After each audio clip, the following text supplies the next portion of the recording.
verses that I read centers around Samuel going to bed one night as a young boy. And he's laying in bed, and it says that the lamp ain't even going out yet. He's laying there, and he hears a voice call out to him called Samuel, Samuel. So Samuel gets up, and he goes to where Eli is, and he says, "You called me? What's up?" And Eli said, "No, I didn't call you. Go back to bed." All right, well, I guess I was hearing things. So he goes and lays down, and we don't know how much time passed. It could have been like a minute, and then he heard it again. Or it could have been an hour, and he heard it again. Don't really know. The Bible doesn't specify how long it took for him to call him them 3 times. But as he's laying there, again, he hears, "Samuel, Samuel." So he gets up again, and he goes in there, and he says, "You called me?"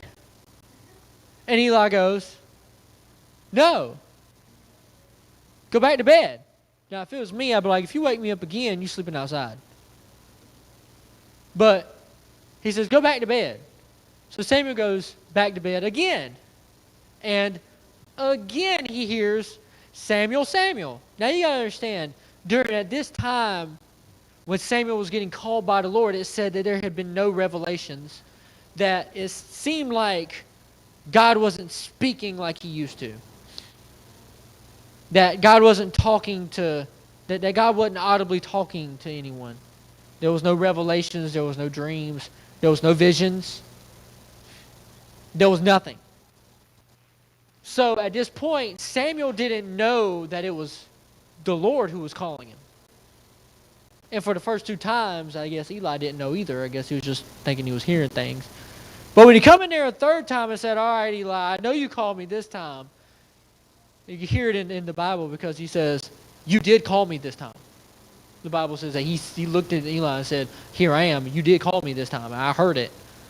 Yeah, I know I'm not crazy now. It's the 3rd time." And Eli says, I believe, like, this is how I see it. Well, let me think about this for a minute. It could be the Lord calling you. So you know what, Samuel? You're going to go back to bed, and if it happens again, tell whatever this voice is that your servant hears that you want to be used by God. So Samuel goes, all right. He goes back to bed, and he hears, just like before, "Samuel, Samuel." And he wakes up and he says, "Here I am, Lord. Your servant hears you." And in the Bible, Samuel was given some grim news. Some very grim news. He showed Samuel the future. Okay? And Samuel, as a young boy, if it was me, I'd have been scared. First time I would have heard the voice call my name, I would have been scared. I'd be like, "What was that calling me in the middle of the night?" If it wasn't Eli, he's telling me to go back to bed. What's this voice calling me for? Ooh, a ghost, spooky. But he kept hearing this voice. It was the voice of the Lord. And like I said before, there was no big revelation of God at this point. Like God wasn't revealing himself as he did before to the prophets. I mean, before, the prophets were coming out probably every day telling them something that the Lord said to them. I mean, we read in the book of Hosea, every day he was outside telling them something the Lord told him. But at this point, there was no revelation, and God wasn't speaking like he was. And the reason why, I believe, is because also in the book of Samuel, Eli's sons were not very good sons. They weren't very good.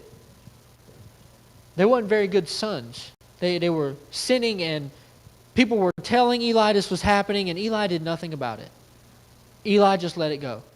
So, him not doing anything about it, I think it led to God being like, "All right, since you're not the words and the warnings, I will give it to someone else." Too many times I believe that sometimes this new culture ushered in America. I believe that's where pastors are at now. They're okay with the sin that's going on. You got some branches of churches that are okay with I'm going to say it outright, the homosexual movement. They're okay with it. They're accepting it. There's people that are leading worship that are openly homosexual, and the pastors are doing nothing about it. And guess what? The reason why they have such a big following is because they're going to tell you what you want to hear. They're going to tell you the good side, the love side. God's going to hug you through all the trials and the tribulations. God's going to love you. They don't like judging God in Revelation. They don't like the God that says when the age of grace ends, time's up. They don't like that God. They like the God that's loving and accepting everybody, but they don't love the God that judges, passes judgment. I always love to refer to David when it comes to that type of God. Because when he took Bathsheba, Nathan, one of these strong prophets, I believe, you don't hear too much about him, but I believe he was one of the stronger ones because he came before David, looked him dead in the eye, and gave him a parable of the sheep. And when he heard the parable, David got mad. He said, "Oh, who is this man that has all these sheep, but will take the one sheep from the poor man and then give it to this guy? He shall surely die." Go back and read it. David said he was going to kill him. And what does Nathan do? I believe this is how I see it. He points at him and says, "You're that guy. You're the man." And, David could have been like, "Oh, really?" Off with his head. Right in and there. Right in and there. Boom, he could have been gone. But no, David doesn't do that. He sits back and he listens. That's what separates David from Eli. David listened. Eli didn't. We should all know the story. If you don't, well, you're about to know. The age-old enemy, the Philistines, came and they were fighting Israel around this time. And this is the revelation that Samuel had. Samuel being a little bit older now. They went to war with the Philistines. And they were fighting the Philistines, and all of a sudden, they noticed that they were getting whipped. They were like, "This has never happened before." It says in the Bible that the Spirit of God had left the camp due to the sin in it. So when the Spirit of God left, losing, and they said, "Look, you know what? Let's take the ark out. This time onto the battlefield. We'll beat them like we've always done before." Don't you love that statement in the Bible? They said it, Samson said it, and they both got defeated. Why? Because they forgot that God was the one that saved them. So they brought the ark out. They got whooped again. Not only did they get whooped, the Philistines took the Ark of the Covenant with them. It was like, "Oh, we got the Ark of the Covenant now. We took their power away." That's why I love the Bible. That's why I love it. So they put it in a temple, their God's temple. And they put it on a platform below him. Like, yeah, we defeated the Israelites. Like they forgot all the other times that the Israelites whooped them, but they feel like they're victorious this time. But before that, word got back to Eli. This is the revelation Samuel had from the Lord. Okay? It's a Bible story, guys. It's a Bible story. Okay? Word gets back to Eli, and Eli is so overwhelmed with grief that his sons also got killed in this little quarrel, and the Ark of the Covenant was taken. He was so overwhelmed with grief, and it said Eli was pretty big. Okay, pretty big. He's huge. Okay? He falls back, breaks his neck, and he's dead. Again, this is a Bible story, by the way. Okay, so then Samuel becomes a prophet. Okay? But while this Ark of the Covenant is sitting in this temple, God comes down, sits on the mercy seat, and he's looking around. I've heard this said so many times. I think it's funny. It makes me laugh. He's like, there's no one here. And he turns around and he looks. He's like, oh, that statue's here. Come and bow before me.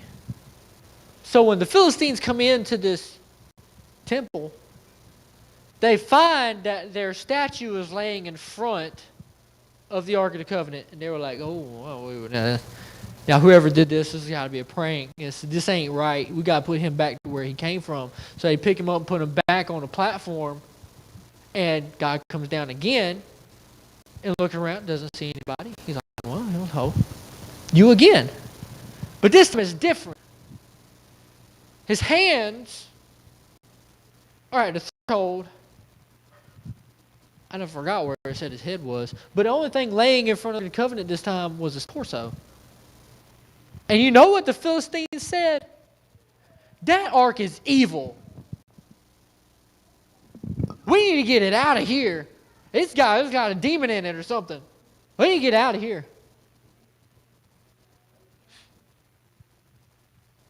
So where are you going with all this? Well, I'm about to tell you. Just giving you a little foundation of what came to be with Samuel. Why? Because Samuel heard the call of the Lord very plainly. He heard it very plainly. And the thing is that Samuel didn't even know it was the Lord. Okay? Nowadays, it feels like it's almost the same. God calls young people and they don't even know it's the Lord.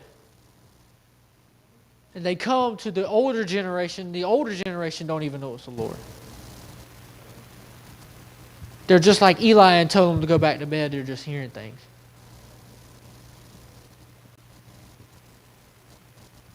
So what is it? We got to understand that hearing the call of the Lord is very important. Don't matter if you're 9 or 99. Hearing the call of the Lord is very important. Because God's going to call us in very odd ways. You see, Jeremiah was called before he was even born. He wasn't even born yet. He hadn't even formed yet, and he was called. This prophet said, I knew you when you were in your father's loins. He wasn't even a thought yet. He was called.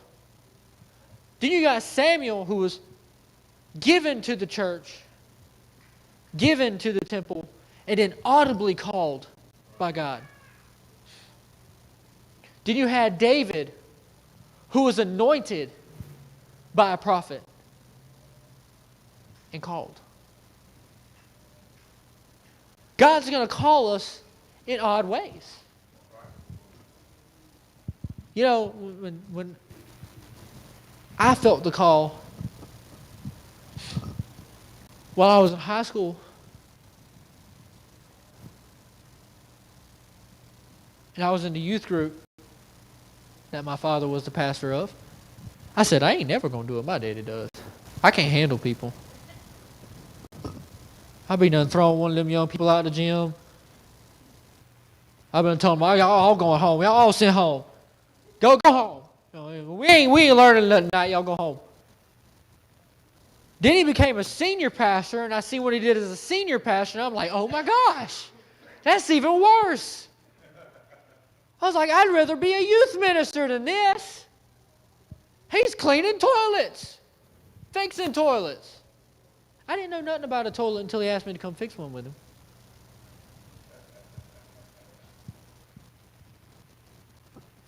Little funny story. I remember when we did fix the toilet and he was sitting there and he was trying to show me. I was like a deer in headlights. Oh. got a chain? Yeah, you got hooked that to this. You flush the light is. I'm like, I'm going to have to write this down. I just remember that because I didn't know there was that much to a toilet. Honestly, I didn't know there was that much to it. I just, it's done, it's gone. Yeah. But I said I was never going to be that. Now look at where I'm at. Going through camps and going through stuff and doing what God has called me to do. But there's a thing. Don't get caught up in doing things for the Lord and not doing what the Lord has called you to do. Because if I was to go to Ethiopia, plant 500 churches, but God called me to be a janitor in an elementary school, guess what? I'm not obeying the Lord. And them 500 churches will not fill the hole in my heart because I'm not doing what God called me to do. He'll bless the 500 churches. There'll be people, they'll probably be packed out, people will get saved, but it doesn't matter because the hole in my heart will not be filled because I'm not doing what God called me to do. I have lost the call. I misheard. A lot of times that when Christians hear the call, they want to do more for the Lord. Like, oh, I feel called to do this. Oh, I feel called to do that. Oh, I feel called to do this. Oh, I feel called. And they get so wrapped up in doing so many things that they lose the call that God gave them to begin with. God will bless the works. But that hole that Christians feel will never be filled. Because they're not hearing what God is calling them to do. They just try to fill the void with more stuff that they got to do. And then they become burnout. And then they don't want to work no more. So the first point I have is when we hear the call, especially for young people, I know they're right here, so I'm going to relate it to y'all. A young person hearing the call, they're probably going to come to us, the older generation. They've got to learn from the older generation. I was a teenager once. Sometimes I still feel like one, even though I'm not. I'm still young. I mean, my knees ain't hurting, so guess that's a plus. My back hurts every now and then, but Advil knocks that out, so I'm good. I can still get out there and play basketball every once in a while. You know, I pick out my daddy that when having kids, it adds 20 years to your life. So right now, I feel like I'm 64 instead of 24. Sometimes. I don't feel like that all the time. Sometimes I can run around the house with James, but sometimes I'm just like, I want to sleep. So, but the older crowd is the one that has the answers for the younger crowd. When the younger crowd is going through something and they don't know how to process their emotions, they're going to go to the older crowd. See, like James, he has big emotions now. This is what I'm told. When he stomps his toe, it's like the end of the world. When Harlan face plants, oh my goodness, you better have your earplugs in. It don't even matter if she hits it hard. It could just be like, oops, barely touches her nose, don't even hurt. And she'll scream, bust an eardrum, I mean, just loud. But they have big emotions. Thing is, they'll come to people who's been there. People who have already fallen and gotten themselves up. People they see that they've already been to that place, they know how to get through it. Let me ask them. Sometimes, youth workers, you get angry with them, don't you? Oh, they hard-headed. You know, when Eli was probably laying in bed and Samuel kept coming to him, he's like, this hard-headed boy. It's probably just a window squeaking and he thinks it's calling his name. Younger generation is they hard-headed. I'm still young, so I know I'm hard-headed too. They don't like to listen. They'll come and ask you advice, and then you give them advice, and then they call you crazy. Like, nah, you wrong. Like you ain't been there. Been there, done that, know what it's like. So when they come to us about the calling of God, this is so... It's like when we're standing in a line at Walmart, and we're standing there, and God says, go talk to that person. You're like, this is what, no, you just can't talk to some random person in the middle of Walmart. They gonna be like, who are you? You can't do that now. You can't do that. God's like, go share it with them. And then you're like, oh yeah, okay, you got that little slump going. Yeah. So you walk over there. I heard this story from a pastor one time. This is why it's pretty funny. He said that he was standing in the middle of a store and felt God's impression on his heart to go talk to this woman. He didn't even know who she was. He was like, what? You know how weird this is going to be? She's going to think I'm a Jehovah's Witness. She's going to try to slam an imaginary door in my face because I'm going to start talking about God, and she ain't going to want to hear it. But he felt it so strong, and he just wanted to get through the line. He was like, nope, no, I ain't doing it. I'm going to go through the line. I ain't going to hear it. It's like I ain't heard it. And he said it felt so strong. It was like somebody had tied a rope around him and was pulling him toward this woman. He was like, fine, I'll do it. He said he got a little slump. Well, God, I got to go talk to this woman. I don't even know who she is. He says he talks to this woman. And before they leave the store, she gives her heart to the Lord. He said, it was goofy. But when God calls you to something, God knows what he's doing. No matter how weird it is or how odd the call seems, it could be in the middle of Walmart. Doesn't matter how odd it is when God calls you to it, he's going to get you through it. And it could end with someone giving their life to the Lord. Imagine if he would have never done it. That guilt would have followed him home. He missed an opportunity.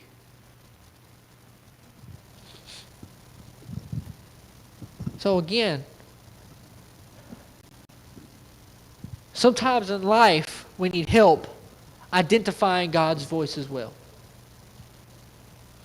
Because there are sometimes our emotions tell us to do something and we think it's God and it's really not. So when it comes to big emotions, the emotions that we feel, especially at the altar, a lot of people get emotionalism mixed with what God is telling them to do. Sometimes identifying God's voice is sometimes we have to help the younger generation with identifying God's voice.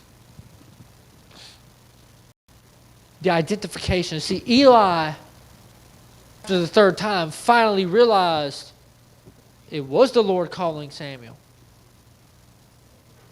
And he said, hey Samuel, the Lord is the one calling you. Sometimes when the younger generation comes to us with questions, sometimes it's the Lord calling them. They come to us because we answered the call. So, identifying God's voice.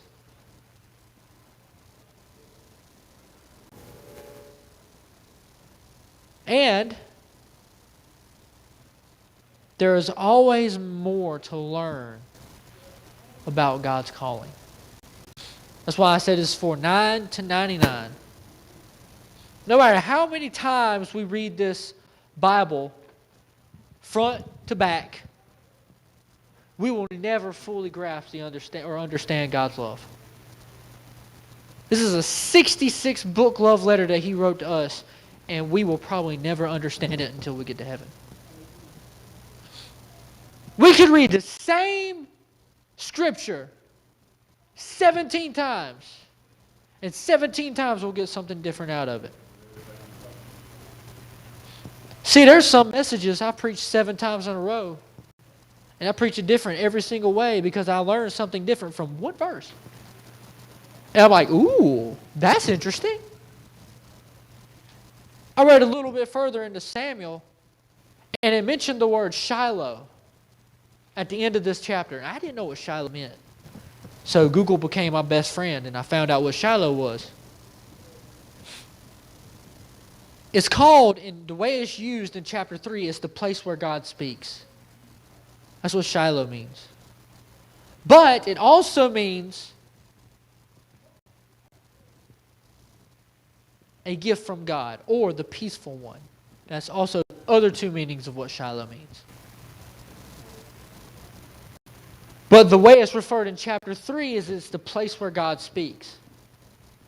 So Samuel was sleeping close to Shiloh, the place where God speaks. So, just things, there's always more to learn about God's call. See, when I entered into this class, into seminar, wow. Man, they give me so many verses. There was a Unit 2 chapter, or Unit 2 that I have in my book that I took notes on. It was 117 pages of notes, and half of them were scriptures. So there is always more to learn about the call that God has on everybody's life. No matter what age you're at or what age you're going to be, or it doesn't matter, there's always something new to learn about Christ. The second one is the discernment of spirits. Like I said, emotionalism is a big one. I was at Shabbat one year. I was with Abbeville at this time, and when we went to Shabbat, there was this person praying at the altar, and I was praying with them, and the Holy Spirit wasn't giving me anything to say to them, so I was just sitting there, not getting anything. I looked odd, because I wasn't even praying, I was just sitting there. And I didn't know even what to say. This guy came up to her and started saying something that was off the wall. It was crazy. I was like, wow. He got it wrong. But as he was praying, this person reached over and grabbed my hand. And the pastor on stage said something, and she squeezed my hand hard. It hurt. And I was like, ah. And then the light bulb went off, and then the Holy Spirit started to speak to me, and it gave me words to say to her. Because I didn't speak out of emotions. I could have said something crazy out of emotions. It would have never resonated with her, and I would have missed the opportunity I had because I said something that was emotional instead of God-given. And I was trying to discern that. I didn't want to say something off the wall that would lose or miss the mark that God was giving me, or miss the opportunity that God was giving me because I said something that wasn't from God, and I said it was from God. Can you imagine someone saying that God told me to tell you this, and it was wrong? And it wasn't God? How dangerous is that? The discerning of spirits is so important. Because when you say it's from God, you best bet it better be from God. Because if it's not from God, it's going to come back to bite you. It ain't going to be a little bite.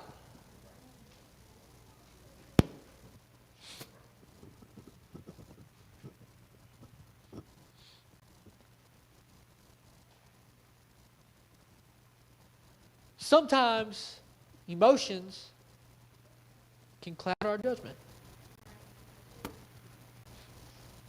When I was looking at this story, can you imagine how scared Samuel probably was? this mysterious voice calling him in the middle of the night. It wasn't Eli. It was the voice of the Lord. He didn't understand. Can I tell you, sometimes the call that God gives you is fearful? But guess what? The Bible says God does not give us a spirit of fear. God does not give us the spirit of fear. God gives us the spirit of strength and encouragement. When I researched this part about fear, can you think of how Esther felt? The fear Esther could have felt. Esther had to go before the king uninvited and tell him, hey, your right-hand man or one of your noblemen is trying to kill all of us, and you even signed off on it.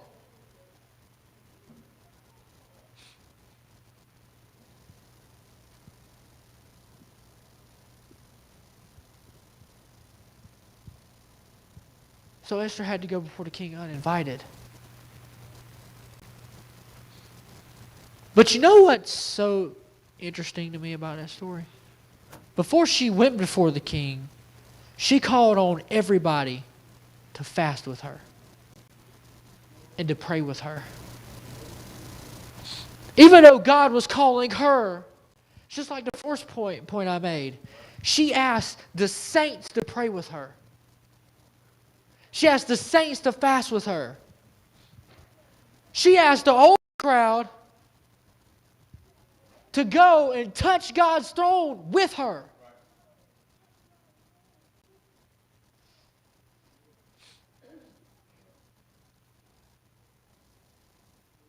Sometimes our emotions can cloud our judgment. Discerning of spirits is the second point. The last point, if y'all can play something softly for me back there. If y'all can. Shh. My phone trying to talk to me. It's not God, so I ain't going to answer it. The third point I have is answering the call. Like I said, it doesn't matter if you're 9 or 99. God has called us to do something. And while there's still breath in our lungs, God is calling us. It says, behold, I stand at the door and knock. Whoever hears me lets me in, and I will dine with them. It says, also, I believe that if you don't answer the door, that knocking will go away. And eventually, Jesus will take a step back from your door, and the knocking will stop.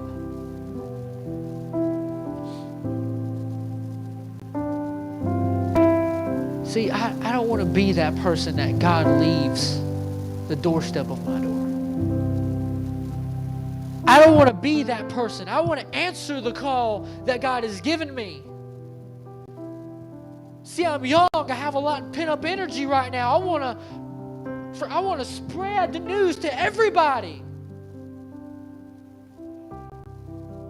I want to tell the crazy dude down the road about him. I want to run up and down the streets praising God. I want to do that.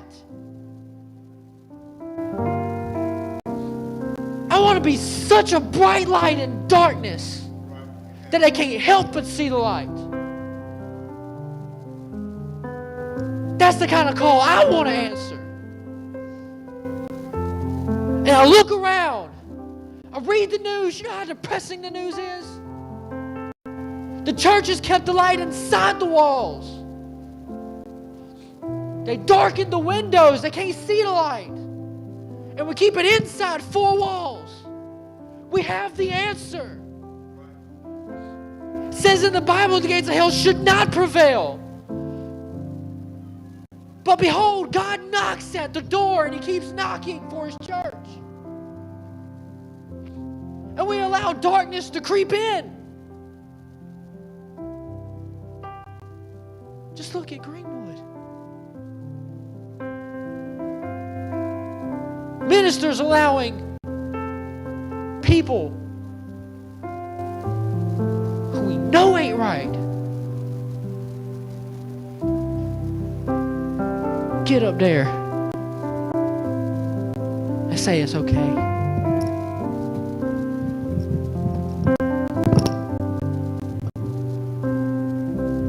It's time to answer the call that God has given. I've shared these statistics before. The suicide rate among 9-year-olds to 15 is 20%. Back in 2009, it was 2%. It should have been 0. Should still be 0. They're children. They're confused more now than ever. Says the gates of hell shall not prevail. So when we walk out the doors, doesn't matter what gate is in our way from hell, we should knock it down. And it shouldn't even stop us from going to what we're doing. It's just a speed bump. Not even a speed bump.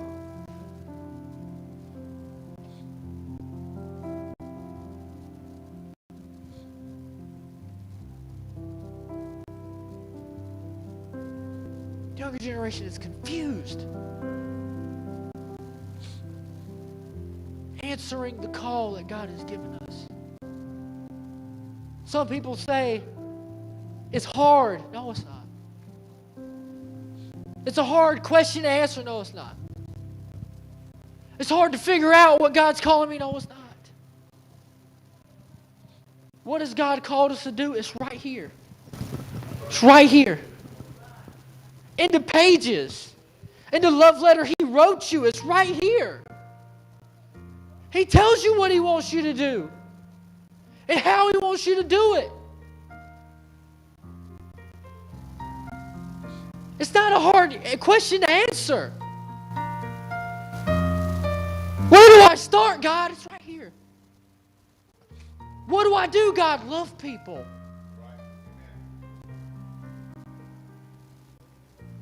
How do I do it, God? Show me to them. Love them like I loved you. While you were in darkness. While you didn't see the light.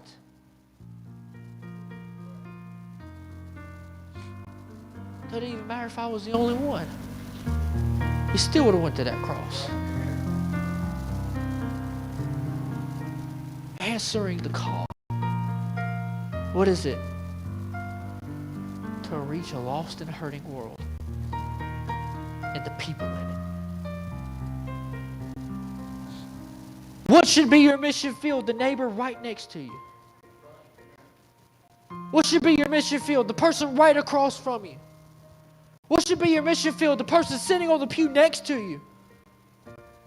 What should be your mission field? To fill up these seats. Turn people into Bible-believing Christians. The truth hurts. Let it hurt. Digs deep. Let it dig deep. The call that we're walking in, it's hard to do sometimes. Let it get hard. If it gets hard, it means the devil's fighting you. And if the devil's fighting you, you're doing exactly what you need to do. When it starts getting easy, that's when you need to question. Because as long as you strap up your boots and you fight and you answer the call, the devil's going to fight you tooth and nail. But greater is He that is in me than he that is outside them doors. Don't matter what he throws at me, God is my shield. Doesn't matter what he throws at me or tries to fight with me, God is my sword. Doesn't matter what he tries to do to me, it doesn't matter because God has given me the armor. Answering the call means He has turned you into a warrior. And not a weak, anemic warrior. A strong warrior.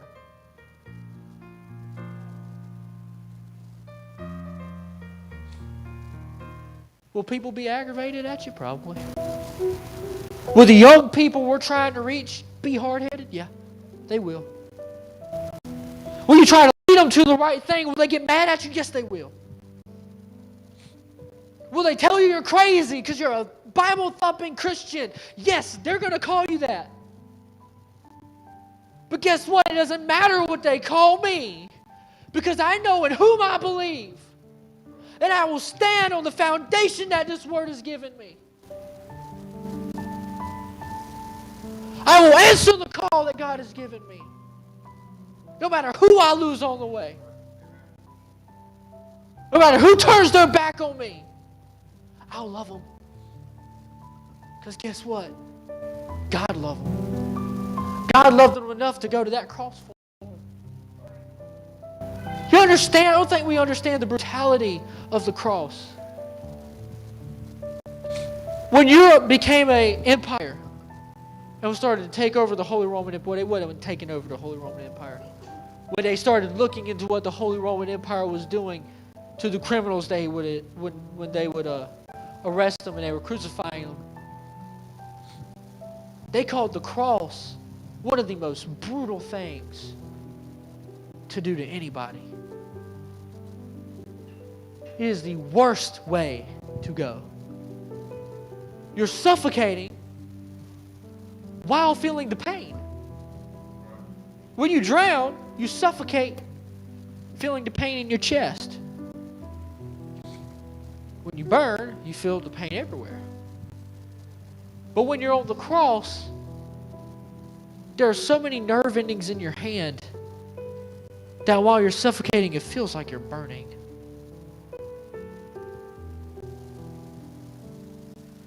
And you got to push yourself up to get air, what means to send shooting pains through your feet and your legs. To the point where if you can just hold yourself up a second, you'll drop back down.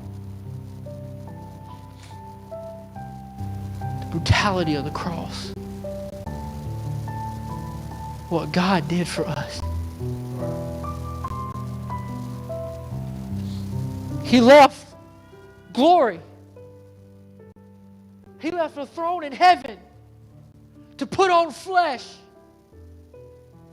Went and died on a cross so he could raise up warriors. Call me a holy roller if you want to. I want to be that. That means my light's shining. Because the same person that demeans you and calls you a holy roller, when something bad happens, they're going to come to you and ask you, how did you get that peace you got?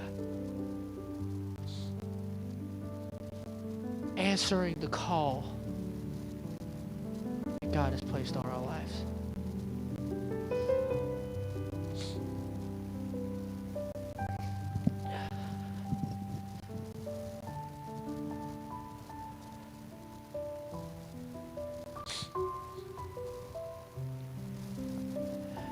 In conclusion, God's voice sometimes is like when it speaks to Samuel, it's loud and audible and we can hear it. But sometimes it's small and still and we can barely hear it. Sometimes it's on the ship asleep.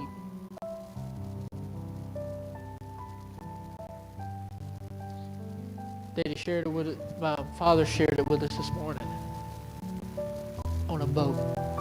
Storm comes, rocking the boat back and forth. Come running down there. Jesus, Jesus. You gonna let us die out there? This is how I see it. This isn't how it written. This is how I see it. He sits up and goes,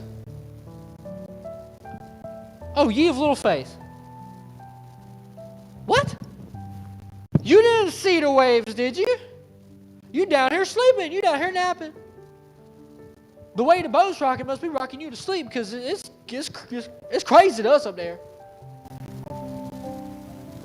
Water probably coming through the cracks of the wood, probably hitting Jesus on the face. Doesn't matter, he's still sleeping. Now you just gonna let us die up there? And he goes, all right, hold on. Goes up to the front of the ship and goes, all right, guys, chill out. And they stop.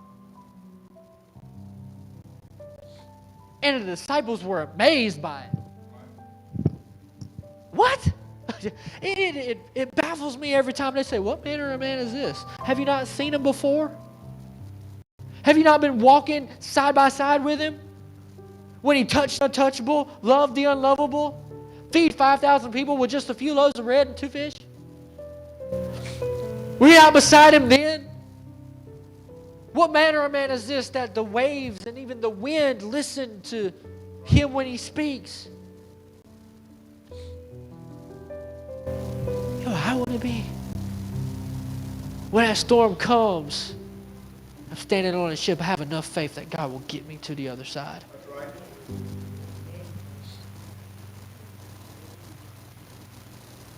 I don't want God to look at me and say, oh, you have little faith. Answering the call.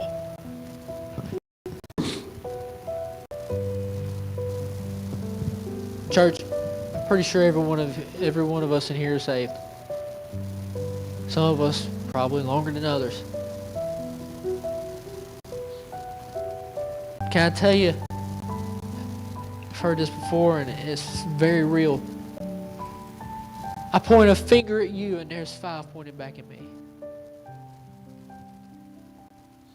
If this sermon wasn't for anybody, it was for me.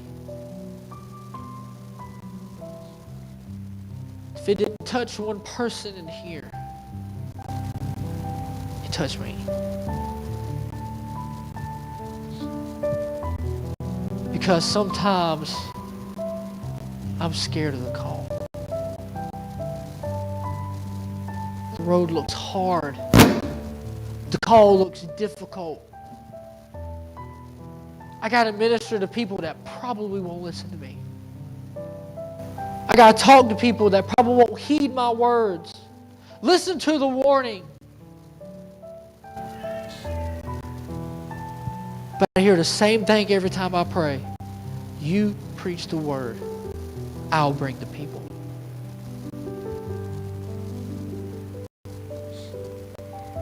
With every head bowed, eye closed.